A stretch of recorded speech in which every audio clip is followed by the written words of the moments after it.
How's it going, ladies and gentlemen? Welcome back. Welcome to my second vlog, my second ever vlog. So again, please bear with me. Today I'll be discussing, this video will be about kind of some misconceptions, arguments that I've had with people. Just kind of discussing esports versus regular sports. This is actually, me and my dad have discussed this, and my dad's friend and several of his friends have discussed this with me and several of my friends and my brother and stuff.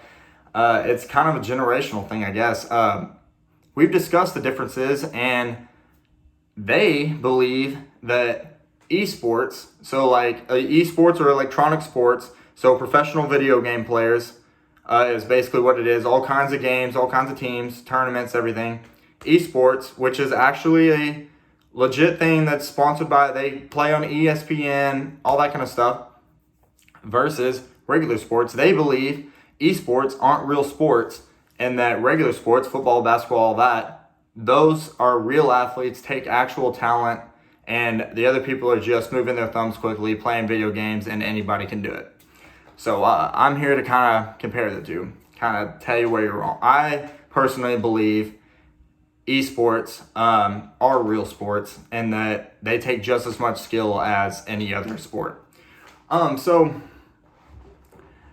basically, obviously, I'm not a professional player of any game at any sort. I'm kind of good at some games, Call of Duty, those kind of games. I'm pretty good, but I am not professional on any level. I have friends who are on teams, but they're not professional. They're more of amateur teams. Fraternity brothers of mine that are on different teams. Well, I do, though, however, follow professional gamers such as Dr. Respect, the FaZe Clan, all kinds of professional players from different games, from Fortnite to Call of Duty to everything. Well, I believe that they are just as skillful as normal athletes, just as important anything, because the esports community follows them at like cult-like, just like a normal sport has its cult-like followers. There are people who, that's what I think most pretty much legitifies it, is that there are people who pay hundreds of dollars, if not that, to go to these conventions, to go to these tournaments, to watch professional teams play each other, and they buy the gear, they buy the jerseys of their favorite player that has the name on the back, the number, all that jazz. On their own games, you can download skins from famous players, all their kind of stuff. You can pay to play against professional players, all this kind of things. You can watch them on TV. ESPN broadcasts the esports, some of the tournaments, especially Call of Duty tournaments, CSGO tournaments, all those. They broadcast them, and you can actually watch them live, teams play each other, and people do that, bet on them, all this kind of stuff, just like they do regular sports. Skills-wise, we had this argument that he was talking about, well, I used to play Pong back in the day. I used to play video games when I was a kid, didn't take that much skill, whatever. I'm like, yeah, but that's nothing compared to what we have now. With Call of Duty, everything we have now, video games, they're so complicated that, yes, anyone can play them, per se, but to be a professional and be, a master at it takes a ton of skill and hours, years of work to do so. It's just that special gift sometimes people have. So for a game, so like the difference is like on football, let's just use football for an example. I used to play football. I'm into sports too. Now don't get me wrong, there's nothing wrong with sports. Football, the quarterback, whoever, has to know exactly the timing to throw the ball. The wide receivers have to know the exact route, the exact amount of steps, the exact everything to catch it. The linemen have to know the exact steps to push to block for the quarterback. The running back has to know the exact hole to run through. The defensive side has to know the exact patterns of the other team, have to know whatever, all that kind of stuff. That takes a lot of skill to know. So that's great. That takes a lot of skill, and I applaud those type of people. I can never do that on a professional level. Well, in the esports world, when you're playing Call of Duty, so let's just say Call of Duty, for example, like football. Call of Duty, this goes for all games, but I'm just going to use Call of Duty for example. Call of Duty, for example, professional players, when you play in a game, like a multiplayer game, say you're not even playing teams. This is just multiplayer game. There's games that are battle royale. like Fortnite or Call of Duty, Warzone, where there's 150 players, about 100 to 150 players on a map, and the map shrinks, so you have to run to the middle. Well, you have to eliminate the players one by one, and there's one player left, and they are the winner of that match.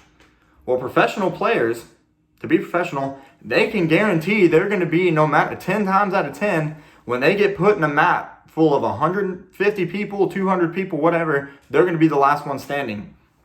They know exactly every parts of the map. They know exactly every parts of the different guns, all the perfect loadouts to get.